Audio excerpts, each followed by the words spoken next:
Hello student, welcome back to my YouTube channel. Myself Sunil Bharadwaj. I am the faculty of physics. Today I will discuss with you mechanics. Basic terms of mechanics. Basic of terms of mechanics के अंदर मैंने अभी आपको first lecture में आपको कराया था rest क्या होती है, मोशन क्या होती है, उसके बाद में फोर्स क्या होता है, न्यूटन्स लॉ क्या होते हैं, लीनियर मोमेंटम क्या होता है, एंगुलर मोमेंटम क्या होता है, टॉर्क क्या होता है, और how many types of mechanics, three types की मैकेनिक्स के बारे में मैंने आपके साथ में डिस्कस किया था। आपको बताए थे कि स्टैटिस्टिक्स मैकेनिक्स होती है, डायनामिक्स होती है और काइनेमेटिक्स होती है। तो आगे चलते हैं, हम वर्क की बात कर रहे थे लास्ट उसमें। तो वर्क के केस में अगर हम बात करें, आज work in terms of kinetic energy बात करेंगे, और उससे पहले अगर हम बात करें पोटेंशियल एनर्जी की भी बात करेंगे कि पोटेंशियल एनर्जी होती क्या है। तो इन दोनों केसेस के बीच में आपको डिस्कस करना होगा। तो अगर आज का जो हमारा कंसेप्ट है वो कौन सा कंसेप्ट आ रहा है, work in terms of kinetic energy. क्या है? Work in terms of kinetic energy. ये आपका टॉपिक है, बड़ा ही इम्पोर्टेंट टॉपिक है कि जो वर्क होता है उसको काइनेटिक एनर्जी की फॉर्म में हम लिखते कैसे हैं। ये बड़ा ही इंटरेस्टिंग टॉपिक है। तो सबसे पहले अगर हम बात करें तो एक बात करते हैं कि let a force applied on a body, then the body is displaced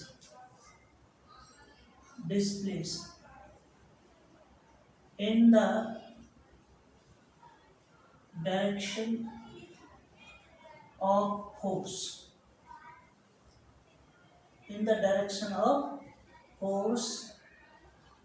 with position 1 to 2 ये कहते हैं। तो small work done, then small work done. तो स्मॉल जो वर्क डन रहेगा वो रहेगा dw आपका, और ये क्या रहेगा F इंटू में ds, ये आपके पास में रहेगा।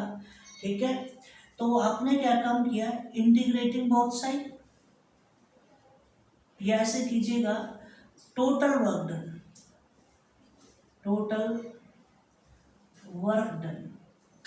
जब टोटल वर्क डन की बात करेंगे तो लिमिट क्या है, 1 से 2 जा रही है, इंटीग्रेशन 1 to 2 F इंटू में ds, ये आपकी फर्स्ट इक्वेशन होगी।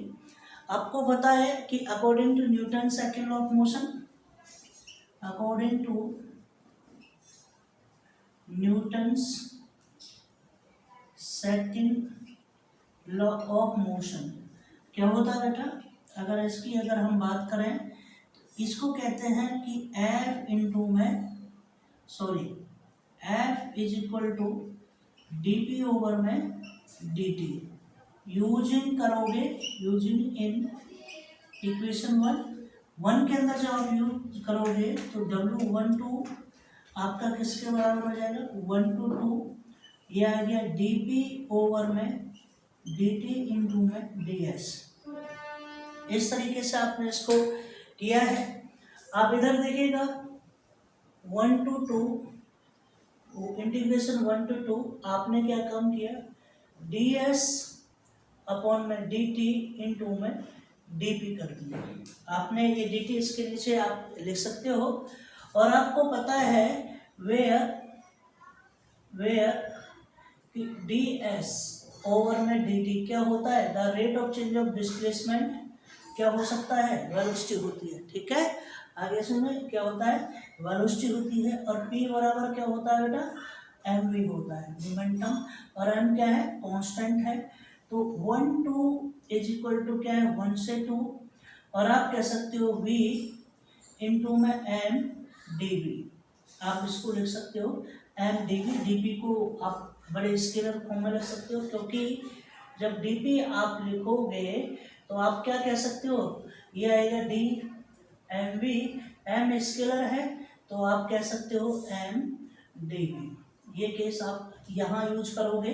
तो आप जब इसको इंटीग्रेट करोगे 1 to 2 इंटीग्रेट करोगे तो आपने m को क्या कर दिया, बाहर ले लिया, और ये आ जाएगा v²/2, और ये क्या रहेगा 1 to 2, और इस केस को आप कह दोगे 1 to 2, इसको आपने m/2 बाहर ले लिया और इसको किया v²2 minus v²1, upper limit minus lower limit, तो W12 आपकी क्या रहेगी, half M v²2 minus half M v²1। तो आपके केस में आप इसको ले सकते हो कि जो W12 है वो क्या रहेगा, T2 माइनस T1 रहेगा। इसका मतलब क्या हो गया, T2 बराबर क्या था, half M v²2 is called, क्या कहते हैं इसको, फाइनल काइनेटिक एनर्जी, और T1 बराबर क्या कहते हैं, half M v²1 is called, क्या कहते हैं इसको, इनिशियल काइनेटिक एनर्जी। ये केस है। तो आपने एक सिंपल आर्टिकल किया, work done in terms of kinetic energy. आपको ये आर्टिकल इस तरीके से आपको करना है कि वर्क डन जो रहेगा काइनेटिक एनर्जी की फॉर्म में वो ये रहेगा। यहाँ तक किसी भी स्टूडेंट को कोई डाउट नहीं होना चाहिए, क्योंकि इसको बड़ी अच्छी तरीके से हमने आपके सामने इसको किया है। नेक्स्ट आर्टिकल की अगर हम बात करें, उसकी बात करते हैं पोटेंशियल एनर्जी के केस में। ठीक है, किसकी बात करते हैं बेटा, पोटेंशियल एनर्जी का केस हम आपके सामने लेकर आ रहे हैं।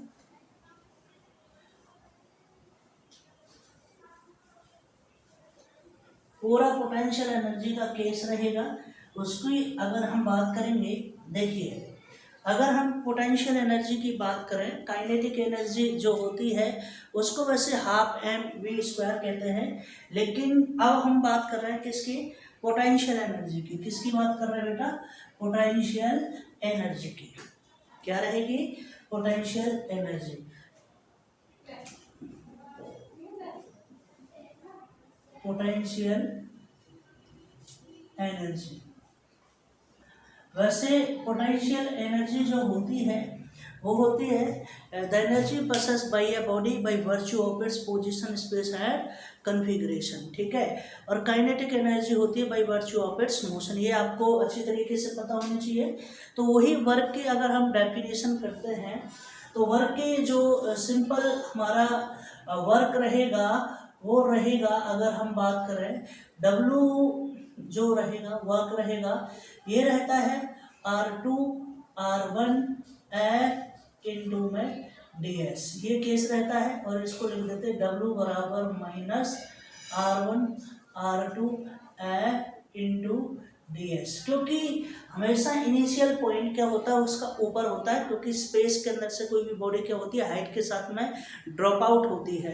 तो इसीलिए उसका R2 to R1, R2 हमारा क्या इनिशियल, लेकिन इसकी लिमिट हमेशा R1 से R2 होती है। तो इसको हम बाई कैलकुलस रूल क्या कर देते हैं, लिमिट चेंज कर देते हैं, माइनस आ जाता है। ठीक है, तो इस केस को हम जब भी यूज करेंगे, वर्क जब भी यूज करेंगे वर्क, तो हमेशा W बराबर क्या यूज करेंगे कि minus R1 R2 F into में ds। ठीक है, ये हमारा क्या है, इस इक्वेशन के work in terms of potential energy को लिखने का ये तरीका है। लेकिन आपको इससे पहले पता है कि पोटेंशियल जो एनर्जी है, आपको पता है we know that potential energy is a function of कितना है, X position space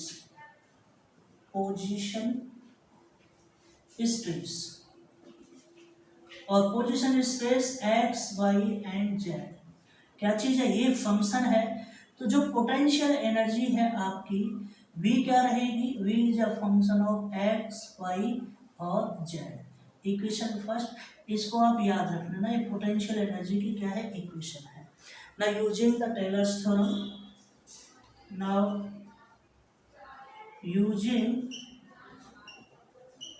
tailors theorem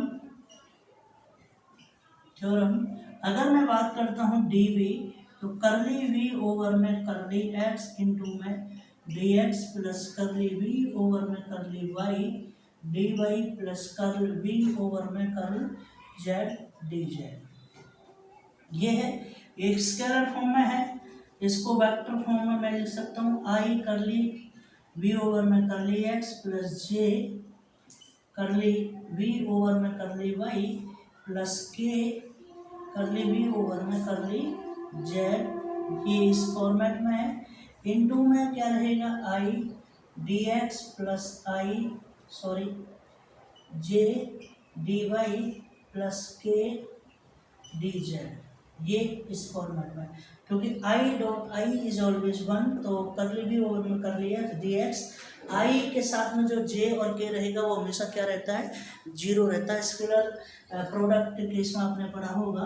और आपने कह दिया D V is equal to, यहाँ से आई करली ओवर में करली एक्स प्लस जे करली ओवर में करली वाई प्लस के करली ओवर में करली जेड, और बाहर जो लिख देंगे वो वी है। वी क्या है, पोटेंशियल है, कॉमन ले लेंगे इसके साथ में, और इनटू में ये आपके पास में क्या हो जाता है, डी एस वेक्टर है।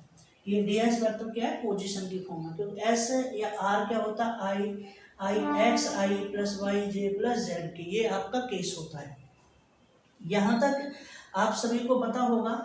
और आपने इसको कह दिया जो डी है, और ये जो वैल्यू होती है, ये वाली जो वैल्यू होती है वो किसकी वैल्यू होती है, वो डेल की वैल्यू होती है। किसकी वैल्यू होती है, डेल की। तो आप इसको कह सकते हैं ये आपका डेल वी इंटू में क्या हो गया, डी एस हो गया। ठीक है, क्या हो गया, डी एस हो गया।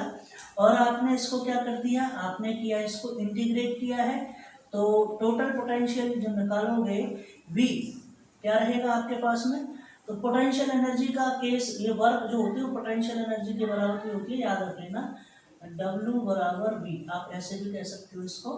ठीक है, तो V बराबर आपका केस हो जाएगा, this is R1 to R2, और ये क्या हो जाएगा, डेल V इंटू में ds। अब एक इक्वेशन स्टैंडर्ड फॉर्मेट में मान लीजिए ये कोई P इक्वेशन है और ये आपकी S इक्वेशन है, तो ये भी V बराबर है, ये भी V बराबर, क्योंकि पोटेंशियल एनर्जी जैसे आपने देखा होगा अच्छी तरीके से करते हैं, वर्क किसके बराबर होता है, काइनेटिक एनर्जी के, वर्क किसके बराबर होता है, पोटेंशियल एनर्जी के। इसका मतलब ये और ये के बराबर। ठीक है, तो दोनों ही केस में है, तो F बराबर जब इसको कंपेयर करेंगे ds से, ds कैंसिल आउट हो जाएगा, जो F आएगा, F जो निकल कर आएगा, F is equal to minus gradient V आएगा। क्या आएगा, ग्रेडियंट V। तो ये केस आपको अच्छी तरीके से करना है। ठीक है, ये केस था पोजीशन स्पेस का, और ये केस आपको निकालना बड़ा ही जरूरी है। अब हम बात करते हैं किसकी, हम सीधी बात करते हैं पोटेंशियल एनर्जी किसकी फॉर्मेट में निकालनी है, वर्क की उसमें निकालना है। तो अब देखिए, आपको यहाँ पर मैं इसको बता देता हूँ ब्लू मार्कर से, आपको याद रखना है, आपने लिखा by the definition of work done आप यहाँ से करोगे, क्योंकि अभी तक आपने फोर्स इन टर्म्स ऑफ क्या निकाला, नेगेटिव ग्रेडियंट निकाला, तो आपने इसको देखा वर्क डन क्या रहता है आपके पास में, वही 1 to 2, और आप लिखोगे 1 से 2 F इंटू में ds। ओके, फर्स्ट इक्वेशन लिखिए बेटा, आपको अभी निकाला F is equal to minus delta V है, यूज करो, तो W1 2 बराबर क्या हो जाएगा, 1 to 2 minus delta V into में ds। अब देखो डेल्टा V कहाँ है, डेल्टा V इंटू में ds, डेल्टा V इंटू में ds, आप ये देख रहे हो ना, ये किसके बराबर है, dV के बराबर है। तो आप सिंपल करोगे 1 2 बराबर 1 से 2, और ये क्या हो जाएगा, माइनस dV। आपने यहाँ से माइनस कॉमन ले लिया और इंटीग्रेट कर दिया V 1 से 2, और W1 2 बराबर क्या है, माइनस V2 माइनस V1, और आप इसको कर सकते हो 1 2 बराबर क्या आ जाएगा, V1 माइनस V2 माइनस का। तो ये है work done in terms of potential energy. आपको इस आर्टिकल को करने के लिए सबसे पहले पोटेंशियल एनर्जी के बारे में पता होना चाहिए, और ये रिलेशन आपको होता है F बराबर माइनस डेल्टा भी होता है, और dV इक्वल टू क्या है, डेल V इंटू में ds। इतना आपको 100% पता होना चाहिए। बताइए, यहाँ तक आपको किसी को भी कोई डाउट हो तो स्टूडेंट आप मेरे से पूछ सकते हो, इन डाउटों को मैं आपके साथ में सॉल्व करूँगा। ठीक है, नेक्स्ट अगर हम बात करते हैं, नेक्स्ट वर्क के बाद में आ जाती है पावर। उसको हम क्या कहते हैं, रेट ऑफ डूइंग, और work is known as power. क्या होती है, पावर का केस होता है। बस पावर के बारे में आपको इतना ही जानना है। वो हमारी पावर इस मैकेनिक्स में इतना ज़्यादा रोल प्ले नहीं करेगी। रोल प्ले कौन कौन से कर रहे हैं, ये potential energy, kinetic energy, sorry work done in terms of kinetic energy और पोटेंशियल एनर्जी। ये इस टॉपिक की सबसे इम्पोर्टेंट यूनिट टॉपिक की क्या है, जान है, आप ये कह सकते हो। चलिए, अब मैं आपसे बात कर रहा था सेंट्रल फोर्स की। क्या कह रहा हूँ, सेंट्रल फोर्स की। सेंट्रल फोर्स, ठीक है, ये क्या है, आपका सेंट्रल फोर्स है। ठीक है, सेंट्रल फोर्स ये क्या होता है, a force which is always directed. क्या लिखोगे, a force which is always directed और अवे फ्रॉम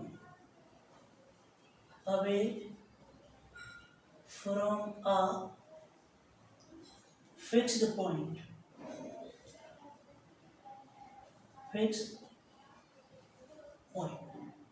इसको क्या बोलते हैं, इज कॉल्ड सेंट्रल फोर्स। ठीक है बेटा, क्या रहता है, सेंट्रल फोर्स। और आप ये भी कैसे, central force is a function of central force is a function of magnitude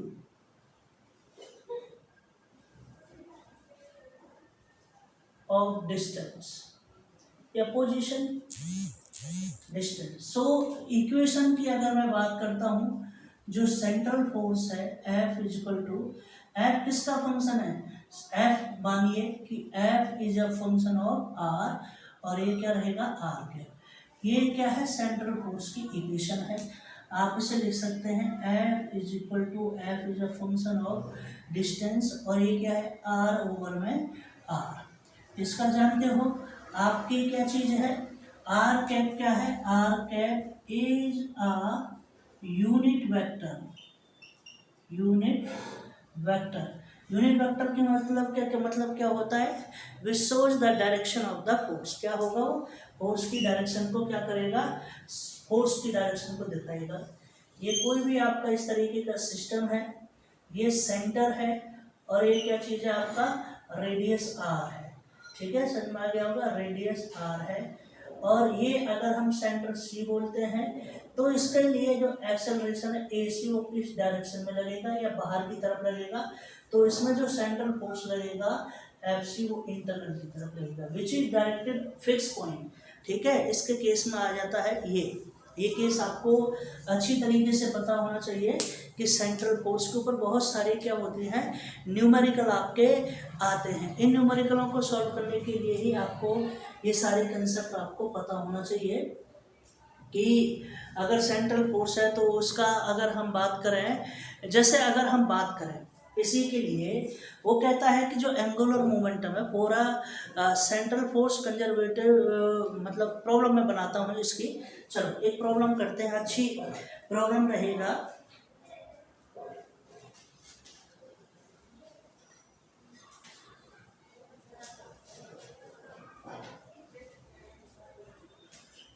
angular momentum अगर हम बात करें, आर क्रॉस पी रहता है, लेकिन हम बात करते हैं मूवमेंट फोर्स की। ठीक है, movement force in term is constant in case of central force. यही है, नहीं उससे पहले हम प्रॉब्लम बाद में करेंगे। उससे पहले एक और रिलेशन रहेगा, बड़ा इंपॉर्टेंट रिलेशन है, रिलेशन बिटवीन ये है relation between torque and angular momentum, ये है, ठीक है, टॉर्क और एंगुलर मोमेंटम। इसके बाद वो प्रॉब्लम करेंगे क्योंकि इससे आपको प्रॉब्लम बड़ी इजी हो जाएगी। तो देखो सबसे पहले आपको पता है टॉर्क क्या होता है। टॉर्क आपने कहोगे by the definition of torque, torque होता है आर क्रॉस एफ, ये आपने इक्वेशन बना लिए। एंगुलर मोमेंटम क्या होता है, अगर एंगुलर मोमेंटम की मैं बात करता हूँ, एंगुलर मोमेंटम, ठीक है, इसका मतलब एल क्या रहेगा, आर क्रॉस पी, ठीक है। आगे समझ में इक्वेशन नंबर 2, इसको now differentiating equation 2 with respect to T.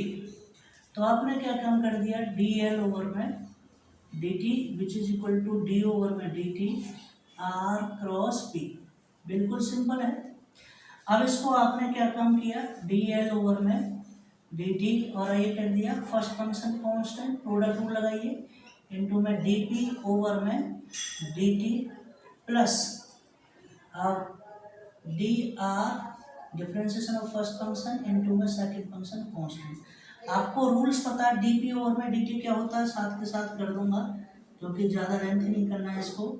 R cross D P over में डी टी क्या रहता है, आर एफ रहता है। ये क्या है, डी आर ओवर में डी टी क्या होता है, वेलोसिटी इनटू में एम वी। अब आपको पता है जब भी दो क्रॉस प्रोडक्ट में, जैसे हम कहते हैं ए क्रॉस ए, हमेशा क्या रहता है, जीरो रहता है। ऐसे ही बी क्रॉस बी बराबर क्या रहेगा, जीरो रहेगा। तो इसका मतलब क्या आ जाएगा, जैसे डी एल ओवर में D T equal to R cross F, ये आ गया इक्वेशन नंबर 3 आ गया। फ्रॉम फर्स्ट से अगर आप देखोगे आर क्रॉस एफ बराबर क्या होता है, टाउ रहता है, क्या रहता है, दिस इज टाउ बराबर डी एल ओवर में डी टी।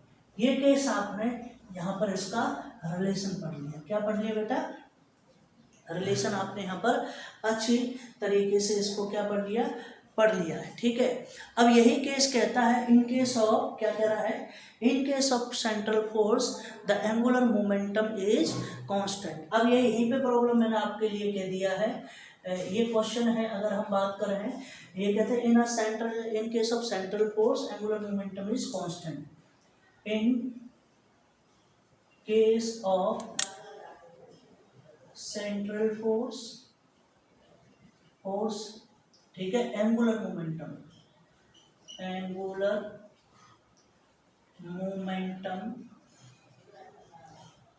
इज कंजर्व और कह सकते हैं और कांस्टेंट, ये दोनों केसेस के अंदर है, ठीक है। अब मैं उसको करता पर लेंथ होता, आपको इतना ज़्यादा समझ में नहीं आता बेटा। तो इसके केस में आपने देखा सबसे बड़ा ये एक फोर्स है, आपने देख लिया। टाउ क्या होता है, टाउ होता है R cross F. First central force की इक्वेशन क्या है बेटा, F is equal to F is a function of R cap, आप इसको ऐसे भी लिख सकते हो, F is a function of R vector over में आर, आप इसको फर्स्ट में रखो तो टाउ बराबर क्या रहेगा, R cross F R dot R vector अपन में आर। आपने एफ ये वेक्टर क्या ले लिया, बाहर ले लिया, क्योंकि F is a function of distance अपन में मॉडुलस ऑफ आर, और ब्रैकेट में हो गया आर क्रॉस आर, दो वेक्टर एक साथ हो गए तो टाउ बराबर क्या हो गया बेटा, जीरो हो गया। टाउ जीरो होने से इस इक्वेशन पर आ जाइएगा। आपने क्या काम किया, डी एल ओवर में डी टी बराबर जीरो, इंटीग्रेट कर दिया दोनों साइड, तो आपका एल बराबर क्या हो गया, कांस्टेंट। यही पूछा था, यही मैं कराने वाला था, इसीलिए मैंने आपको ये रिलेशन कराया और बाद में ये प्रॉब्लम कराई थी। तो एमडी यूनिवर्सिटी के अंदर ये अच्छी प्रॉब्लम है। और भी अगर आप देखोगे बहुत सारे कॉम्पिटिटिव एग्जाम के अंदर, तो ये आर्टिकल आपको अच्छी तरीके से आ जाएंगे। अब रहता है कंजर्वेटिव फोर्स और non conservative force. Conservative force में जो वर्क डन होता है वो डिपेंड्स करता है उसकी इनिशियल और फाइनल पोजीशन पे, not independent, not depends on the path follow by the particle. ठीक है, उसको हम कहते हैं कंजर्वेटिव फोर्स। कि कंजर्वेटिव फोर्स के अंदर जो हमारा वर्क डन होगा वो केवल ऑब्जेक्ट या पार्टिकल द्वारा उसकी इनिशियल और फाइनल पोजीशन पे डिपेंड करेगा, जबकि उसकी path follow by the particle नहीं करेगा। नॉन कंजर्वेटिव फोर्स में क्या रहेगा, वो totally depend on the path follow by the particle, it is not depends on it's initial and final position. ये केस था। इस केस के सारे में मैकेनिक्स का मैंने टोटल आज आपके सामने बेसिक कंप्लीट कर दिया है, और कंप्लीट होने के बाद में जो हमारा नेक्स्ट लेक्चर रहेगा उसमें मैं आपके साथ में डिस्कस करूँगा आपकी जो 3 थ्योरम है, कंजर्वेटिव थ्योरम पूरा डिफरेंट सिंगल पार्टिकल में मैं आपको पढ़ाऊंगा लीनियर मोमेंटम के लिए, एंगुलर मोमेंटम के लिए और एनर्जी के लिए।